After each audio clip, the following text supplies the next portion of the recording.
हम सबकी पसंद। मजबूत देश का मजबूत सरिया हो गया स्टील। स्वागत है ब्रेक के बाद।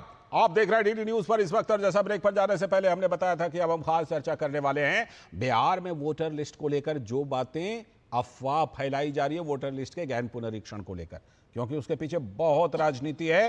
हालांकि अब यह कानूनी भी हो गया है क्योंकि सुप्रीम कोर्ट में सुनवाई होगी। चुनाव आयोग का दावा है कि बिहार में विशेष सघन पुनरीक्षण का प्रारंभिक चरण पूरा हो गया है। SIR फॉर्म्स के मुद्रण और वितरण का कार्य भी लगभग पूरा हो गया है। चुनाव आयोग ने यह भी खुलासा किया है कि SIR में कोई बदलाव नहीं है, यह कुछ लोगों का सिर्फ अफवाह है।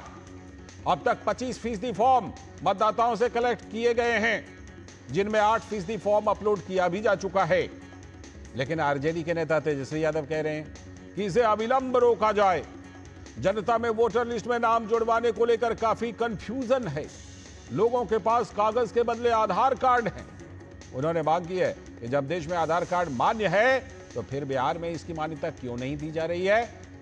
बिहार के विशेष सघन पुनरीक्षण अभियान के विरोध में आरजेडी, टीएमसी और कई अन्य एनजीओ ने सुप्रीम कोर्ट का दरवाजा खटखटा दिया है।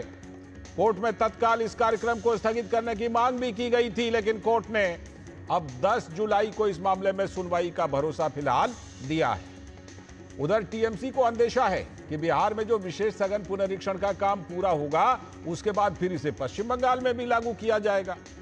इसी अंदेशे से पार्टी सुप्रीम कोर्ट पहुंच गई, जबकि अन्य राजनीतिक दलों का तर्क है कि SIR में कोई मतदाता पेपर नहीं दे पाएंगे और अपने अधिकार से वंचित रह जाएंगे। तो सवाल यह है कि वोट देने का अधिकार किसी भारतीय नागरिक का संवैधानिक अधिकार है, लेकिन क्या वोट देने वाला व्यक्ति भारत का नागरिक है या नहीं, यह पुनरीक्षण करना भी चुनाव आयोग का संवैधानिक अधिकार नहीं है क्या? चुनाव आयोग के अनुसार पुनरीक्षण प्रक्रिया 1 जुलाई से लेकर 31 जुलाई तक चलेगी। पुनरीक्षण के बाद 1 अगस्त को नई मतदाता सूची जारी कर दी जाएगी और 1 सितंबर तक शिकायत दर्ज करवाने का अधिकार होगा, यानी पूरा 1 महीने का टाइम मिलेगा। वहीं 30 अगस्त तक दस्तावेज न देने पर जांच होगी और उसके बाद ही नाम मतदाता सूची में शामिल किया जाएगा। चुनाव आयोग ने कहा है कि कुछ लोग बिना SIR के निर्देशों को पढ़े ही भ्रामक बयान देकर जनता को गुमराह करने की कोशिश कर रहे हैं और ऐसे लोगों से और ऐसे बयानों से सावधान रहने की जरूरत है। सवाल यह है कि 1 लाख से भी ज्यादा चुनाव अधिकारी हर घर दस्तक देकर लोगों को फॉर्म भरवाने में मदद कर रहे हैं। राजनीतिक दल अपने कार्यकर्ताओं को इस अभियान में शामिल करके इसे और कारगर बना सकते हैं। किसने रोका है आपको? वोटर लिस्ट को लेकर चुनाव आयोग को कटघरे में खड़ा करने वाले लोगों को इस ताजा पहल का स्वागत करना चाहिए, लेकिन मामले में जमकर राजनीति हो रही है। और इसी राजनीति के तहत बिहार के पूर्व उप मुख्यमंत्री और आरजेडी के नेता तेजस्वी यादव ने कहा है कि निर्वाचन आयोग ने भ्रम की स्थिति पैदा कर दी है। संशोधन में कुछ स्पष्ट ही नहीं है। दस्तावेज 25 जुलाई 2025 तक ही दिए जा सकते हैं, ये दावे आपत्ति की अवधि में। यानी ये भ्रम पैदा कर रहा है कि आखिर आयोग की वास्तविक नीति क्या है। भारत निर्वाचन आयोग एक संवैधानिक संस्था है, उसकी साख और निष्पक्षता लोकतंत्र की नींव है। इसलिए हम मांग करते हैं कि आयोग जनता की अपेक्षाओं, कानूनी प्रक्रिया और लोकतांत्रिक गरिमा को ध्यान में रखते हुए अपनी नीति बिल्कुल स्पष्ट करे। और हमारा ये मांग है कि इस काम को ही रोक दिया जाए। तो आरजेडी की तो आपने बात सुन ली, अब जरा कांग्रेस की बात सुनिए। कांग्रेस के नेता प्रमोद तिवारी ने आरोप लगाया कि निर्वाचन आयोग तो भाजपा के इशारों पर काम करता है। भारतीय जनता पार्टी के इशारे पर अगर इलेक्शन कमीशन चाहता है कि परंपरागत वोटर जो हैं, जो देते रहे हैं, उनके नाम काटे जाएं, तो संवैधानिक रूप से सुप्रीम कोर्ट में भी चुनौती दी गई है और जनता की अदालत में भी हम चुनौती देंगे इस साजिश को भारतीय जनता पार्टी के कि अनुसूचित जात, पिछड़े वर्ग, अल्पसंख्यक या जो गरीब, उनके परंपरागत विरोधी उनके नाम काटे जाएं, तो उसका हम विरोध करते हैं और ये जो नई व्यवस्था है ये हमें स्वीकार्य नहीं। और वहीं बिहार बीजेपी के अध्यक्ष दिलीप जायसवाल का कहना है कि विपक्ष का विरोध करना सही नहीं है। चुनाव आयोग का जो ये कार्यक्रम मतदाता प्रोडिक्शन का चल रहा है, आप पहले देखें। मैं विपक्ष के लोगों से भी अनुरोध करूंगा, हम लोग खुद भी देख रहे हैं जनता की क्या समस्या है, उससे हम लोग सब मिलके, पक्ष विपक्ष सब लोग मिल करके जनता की समस्या को दूर करेंगे और जरूरत पड़ेगा तो सब साथ चुनाव आयोग से भी मिलेंगे। लेकिन जब तक सब कुछ अच्छा चल रहा है, किसी भी मतदाता को कोई दिक्कत नहीं हो रहा है, तब तक विरोध करना उचित नहीं है। अगर लगेगा कि नहीं कोई भी मतदाता को दिक्कत हो रहा है तो हम लोग सब साथ हैं, लेकिन मतदाता को जब दिक्कत नहीं हो रहा है तो इस तरह का बंद का आह्वान या विरोध करना हमें लगता है कि उचित नहीं है। तो सबके अपने अपने तर्क हैं, लेकिन सवाल यह है कि कितने तर्क हैं, कितने सही हैं और कितने इसमें अफवाह है और कितनी इसमें राजनीति है। इसी पर आज हम ये खास चर्चा करने वाले हैं और इस चर्चा में हमारे साथ जुड़ रहे हैं हमारे संवाददाता ऋषि कुमार जुड़ चुके हैं, जो चुनाव आयोग पर बड़ी पैनी नजर रखते हैं, चुनाव आयोग से जुड़ी खबरों पर। और हमारे साथ हमारे सलाहकार संपादक विनोद मिश्र जी भी स्टूडियो से जुड़ गए हैं और साथ में संदीप त्रिपाठी जी, जो कांग्रेस के नेता। बहुत बहुत स्वागत संदीप त्रिपाठी जी। आगे चल करके हमारे साथ भारतीय जनता पार्टी के भी प्रवक्ता जुड़ेंगे। फिलहाल नमस्कार संदीप जी, कैसे हैं आप? फिलहाल मैं शुरुआत करता हूं जरा ऋषि कुमार से, अपने संवाददाता से। ऋषि, चुनाव आयोग एक संवैधानिक संस्था है, ये सब मान रहे हैं। चुनाव आयोग को ये गहन पुनरीक्षण करने का संवैधानिक अधिकार है, ये भी बिल्कुल सिद्ध बात है। तो सवाल ये उठता है कि ये समस्या है कहां, और जो कुछ आशंका राजनीतिक दलों के नेता उठा रहे हैं उस पर चुनाव आयोग ने अपना क्या पक्ष रखा है? क्योंकि डिजिटल का जमाना है, डिजिटल के जमाने में जो काम पहले एक हफ्ते में होता था वो अब 1 घंटे में हो जाता है। चुनाव आयोग का क्या तर्क है ऋषि?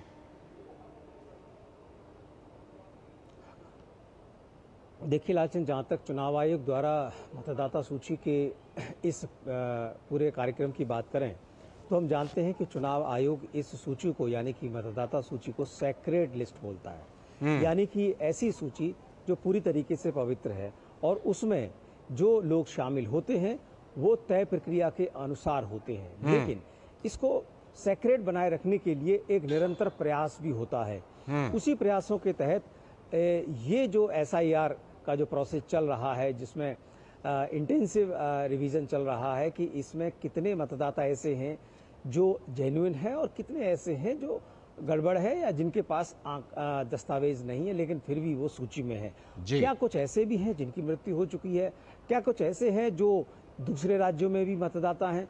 तो ये जो प्रक्रिया है ये कोई पहली बार प्रक्रिया नहीं हो रही है, लेकिन हाँ इतना ज़रूर है कि ये प्रक्रिया इस बार एक तय समय में की जा रही है और इसके लिए तय समय मुकर्रर किया गया। हालांकि समय पहले भी होता था लेकिन वो एक लंबा समय होता था। हम जानते हैं कि 6 महीने पहले से किसी भी राज्य में अगर चुनाव होने होते हैं तो 6 महीने पहले से चुनाव आयोग के पास ये अधिकार आ जाते हैं कि वो चुनाव संबंधी जो भी प्रावधान है, जो फ्री एंड फेयर इलेक्शन कराने के लिए जो प्रोविजंस हैं उनको लागू करने की प्रक्रिया को शुरू कर सके। उसी प्रक्रिया में जो सबसे महत्वपूर्ण काम है वो है ये जो लिस्ट है, मतदाता सूची है। क्योंकि अगर मतदाता सूची ही सही नहीं होगी तो किस तरीके से गड़बड़ी होने की संभावनाएं हैं, बिल्कुल किस तरीके से आरोप भी लगाए जाते रहे हैं। और अब तो जो हमने देखा है कि अभी जो चुनाव हुए लोकसभा चुनाव के बाद उसमें सबसे ज्यादा आरोप तो मतदाता सूची को लेकर ही विपक्ष ने लगाए, चाहे वो हरियाणा का चुनाव हो चाहे वो महाराष्ट्र का चुनाव हो।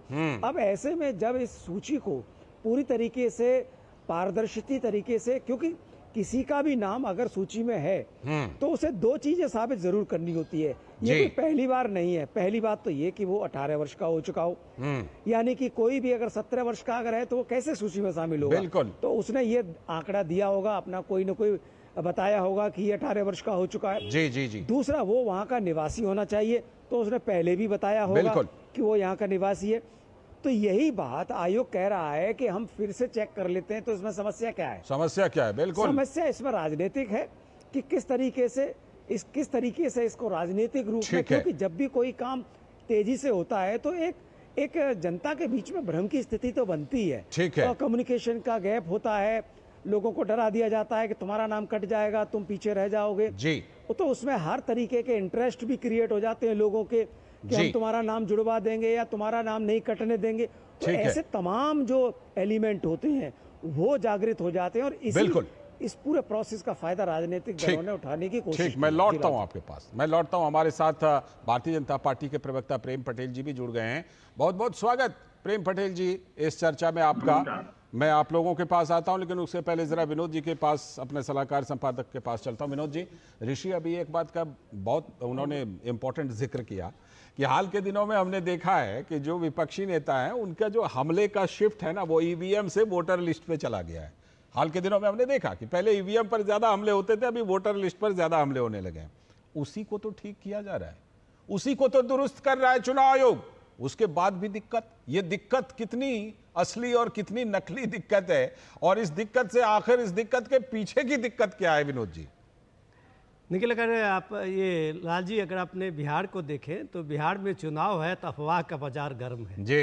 ये हम लोग पहले भी सुनते रहे, लेकिन अफवाहों की सियासत में आज मैं एक बुजुर्ग हमारे पत्रकार हैं पटना के सुरेंद्र किशोर जी, उनका पढ़ रहा था जी। तो उन्होंने बताया कि अगर जो सीएए के नाम पे दिल्ली में और कई राज्यों में जिस तरह के अफवाह को लेके चला था वो आंदोलन, और उसमें कई तरह के दंगे हुए, फसाद हुए, तो उन्होंने कहा कि अगर वो सीएए के अफवाह पे फैलाने वालों पे कार्रवाई हुई होती तो बिहार में इस एसआईआर पे शायद ये अफवाह की गुंजाइश नहीं बचती थी। तो ठीक है, पॉलिटिकल पार्टी का अपना हक है, वो किसी भी चीज़ों को मुद्दा बना के कर सकते हैं, उसको बता सकते हैं, बिल्कुल। लेकिन ये अफवाह की जो सियासत है वो सियासत लोगों को शायद इस बात को भ्रम डालने के लिए काफी है कि आप सीएए की तरह इसमें भी कह रहे हैं कि आपकी नागरिकता छीन जाएगी, आपके वोटर लिस्ट में नाम नहीं आएंगे तो फिर आपका बिहार में रहना मुश्किल हो जाएगा। सीएए में कितने लोगों की नागरिकता छीनी ये बात आपको खुद पता होगा। लेकिन अब सवाल है कि ये भ्रम की जो सियासत है, इस सियासत को लेके इलेक्शन कमीशन का आज का मैं बताता हूँ जी कि इलेक्शन कमीशन का आज का जो डाटा है उसमें 1,69,00,000 लोग अपने फॉर्म जमा कर चुके हैं। बताइए। 25% फॉर्म जो है वो अपलोड हो चुका है।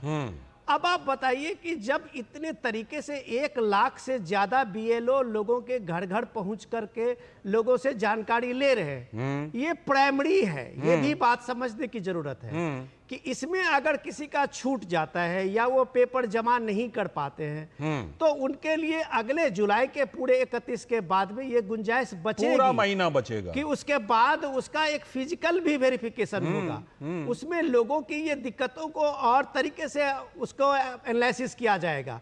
अब ये सारी चीजें जब इलेक्शन कमीशन आपको ये बात बता रहा है, बार बार बताने के बाद भी आप सीधे इलेक्शन कमीशन पे टारगेट करते हैं, तो ये बात तो कम से कम माननी पड़ेगी कि आपको इस भ्रम से कुछ एक नई सियासत का आप एक मुद्दा ढूंढ रहे हैं। बिल्कुल, ये मुद्दा ढूंढ रहे हैं। और मुद्दा संदीप जी जैसा कि अभी हम बात कर रहे थे कि हमने देखा कि ईवीएम से ज्यादा अब बात वोटर लिस्ट पर होने लगी, सवाल ज्यादा वोटर लिस्ट पर उठने लगे। वोटर लिस्ट को ही तो दुरुस्त किया जा रहा है। जब वोटर लिस्ट को दुरुस्त किया जा रहा है तो दिक्कत कहां पर संदीप जी, ये बताइए। विपक्षी पार्टियों को इससे क्या प्रॉब्लम है? और बल्कि होना तो यह चाहिए कि अपने कार्यकर्ताओं को जमीन पर उतार दीजिए चुनाव आयोग का सहयोग करने के लिए कि आपका या कोई भी वोटर छूट ना जाए और बिल्कुल दुरुस्त वोटर लिस्ट आए और चुनाव हो। इसमें दिक्कत क्या है संदीप जी?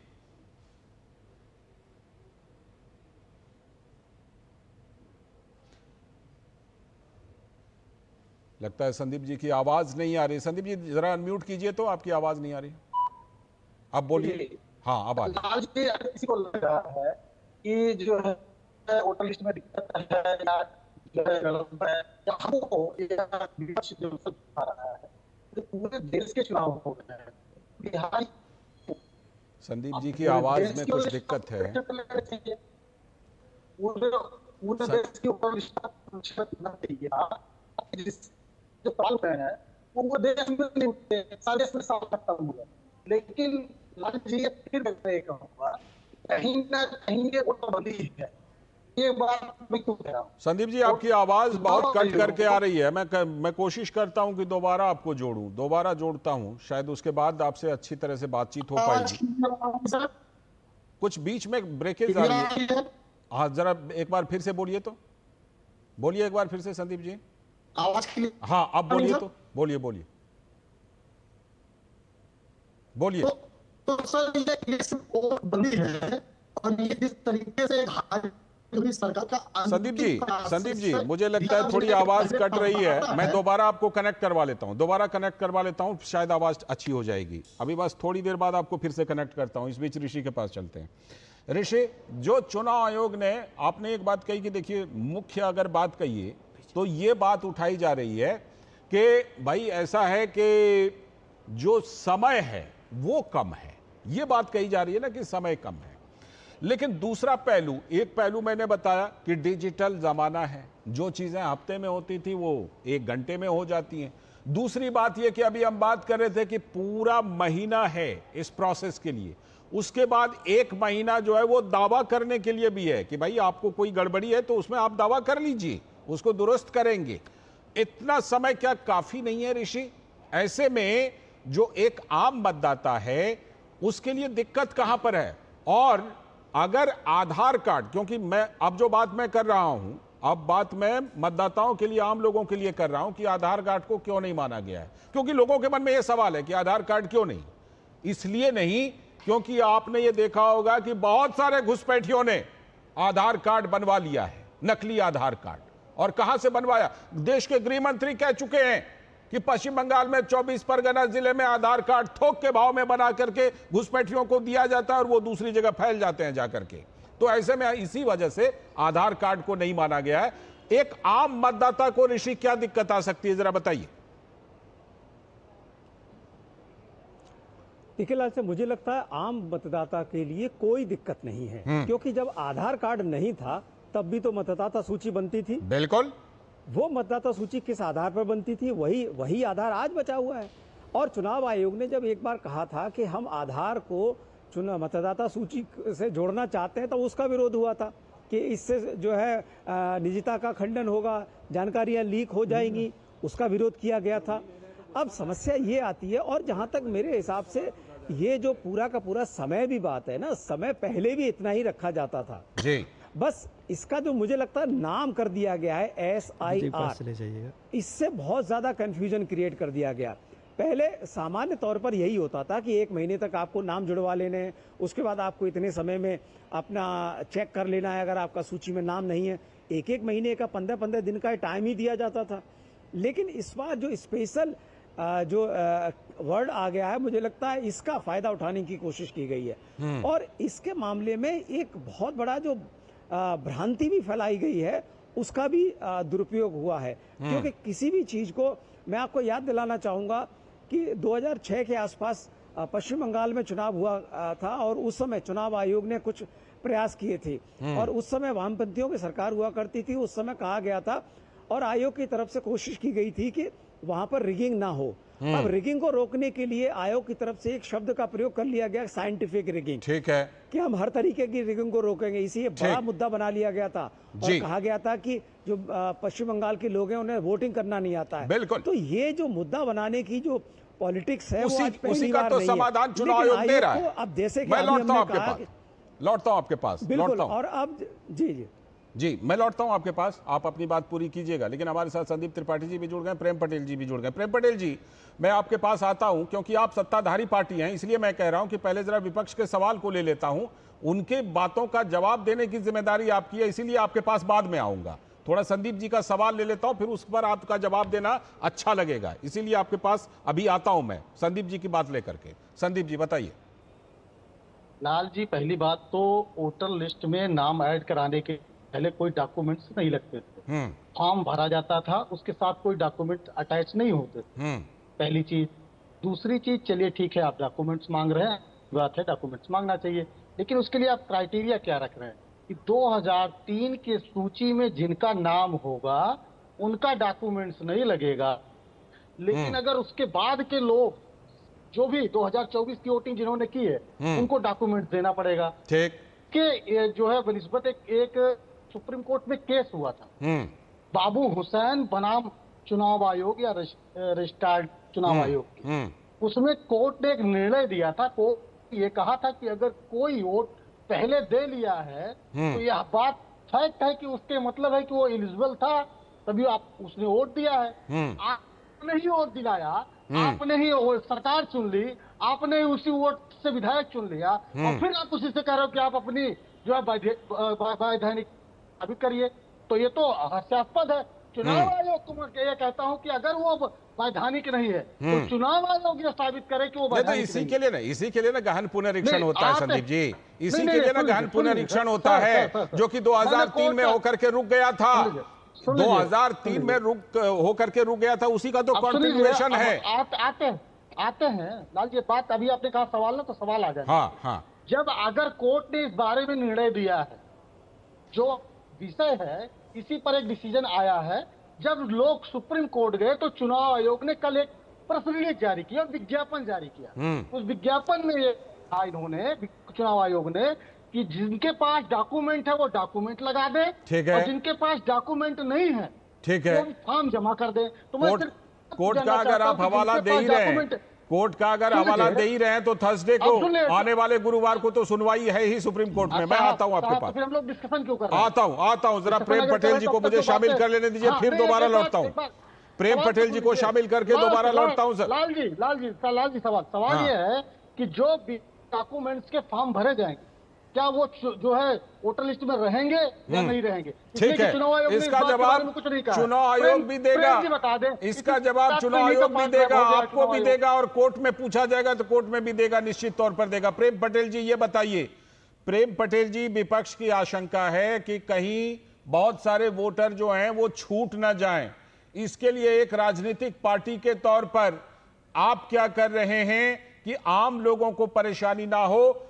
आम लोग जो जेन्युइन वोटर हैं वो ना छूटे, और जिन घुसपैठियों ने धोखे से वोटर लिस्ट में जगह बना ली है उनको बाहर करना बिल्कुल सुनिश्चित हो? बताइए प्रेम पटेल जी। देखिए ये चुनाव आयोग की जिम्मेवारी है निष्पक्ष चुनाव कराना, सही मतदाताओं के माध्यम से चुनाव कराना, और इस काम को चुनाव आयोग लगातार जो है लंबे समय से कर रही है। जब से प्रथम चुनाव 1952 में हुए उस समय से जो है चुनाव आयोग कर रही है, स्वतंत्र तरीके से वो अपने काम को वो सुधार करती रहती है कि कैसे हम निष्पक्ष चुनाव करा सकते हैं। इस काम को अभी तो हो रहा है, सत्यापन कराए जा रहे हैं। ये 7 करोड़ 80 लाख बिहार के अंदर में मतदाता है, इसमें से 4 करोड़ 96 लाख मतदाताओं का सत्यापन 2003 में कराए गए थे। उसके बाद जो है गहन पुनरीक्षण, जिसका गहन पुनरीक्षण हम लोग कहते हैं, 2003 में कराया गया था।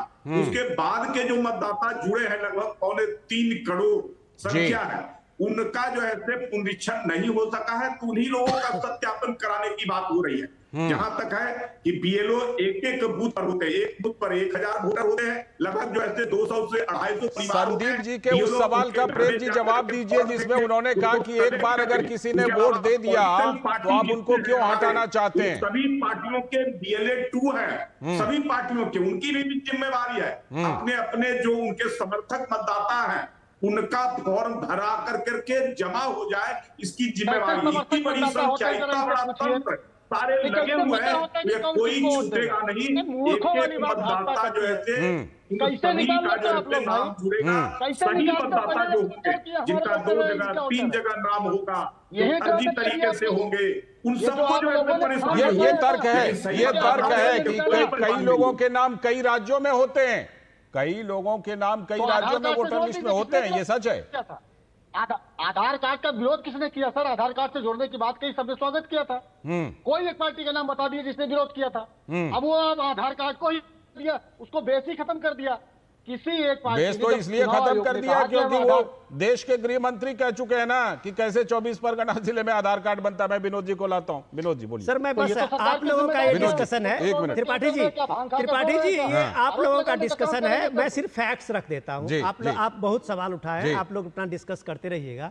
मेरा सवाल ये है कि आप जब आधार कार्ड को बात करते हैं तो ये आधार कार्ड को लिंक करने का आपने ही पहले विरोध किया था, और दूसरी बात आप कानूनी बात एक और सुन लीजिए, कानूनी प्रक्रिया समझ लीजिए, कानूनी प्रक्रिया समझ लीजिए। भारत की नागरिकता के लिए आधार कार्ड आपको प्रूफ नहीं देता है। आप एक भारत के नागरिक हैं, ये आधार कार्ड नहीं है। यूनिक आइडेंटिफिकेशन है कि आप जहां के निवासी हैं, आपके पता को प्रूफ करता है। इसके अलावा वो नागरिकता आधार कार्ड नहीं है। ये सुप्रीम कोर्ट में भी इस बात के लिए ये बात चर्चा हो चुकी है जी। अब आप इस आधार कार्ड को लेके अगर तेजस्वी यादव ये कह रहे हैं कि पूरे देश में उसकी मान्यता है तो बिहार में क्यों नहीं, तो वो एक तरह से भ्रम फैला रहे हैं। आधार कार्ड किसी की नागरिकता की सर्टिफिकेट नहीं है।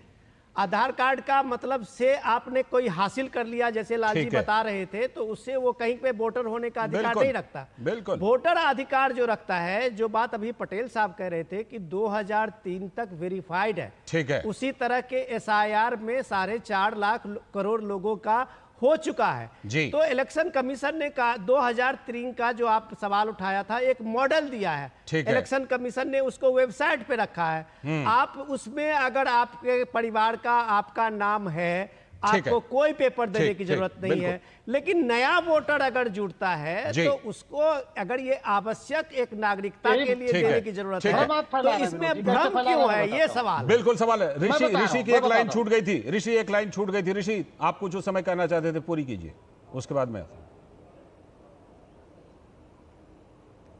हाँ, मेरा कहना यही था कि जिस तरीके से चुनाव आयोग ने अब तक जो प्रयास हुए हैं, मुझे लगता है हर उस नवीन प्रयास का अक्सर विरोध देखने को मिला है। ये भी एक ट्रेंड है, सही कह रहे हैं आप। समय की बात हो, चाहे आधार कार्ड के जोड़ने की प्रक्रिया का बात हो, चाहे वो अब जिस तरीके से, क्योंकि ये स्पेशल SIR के नाम से जब ये आया है, मुझे लगता है इसी से ज्यादा प्रॉब्लम हो गई है। क्योंकि ये जो पूरी की प्रोसेस होती थी चुनाव के दौरान कि आपका नाम लिस्ट में शामिल होना है, सही बात है, हर कदम का विरोध करना जरूरी नहीं है, सही बात। समय की कमी है फिलहाल। आप सभी का शुक्रिया, ऋषि बहुत बहुत शुक्रिया, विनोद जी शुक्रिया, संदीप जी समय की कमी है, माफी के साथ शुक्रिया, और प्रेम जी माफी के साथ समय की कमी है, बहुत बहुत शुक्रिया फिलहाल इस चर्चा में। वक्त है एक ब्रेक का, ब्रेक के बाद लौटेंगे तो बात करेंगे कर्नाटक में खटाखट की फ्रेश मार, ताजा मार पड़ी है, मार तो पड़ती रहती है, ताजा मार पड़ी है, उसी की बात करेंगे।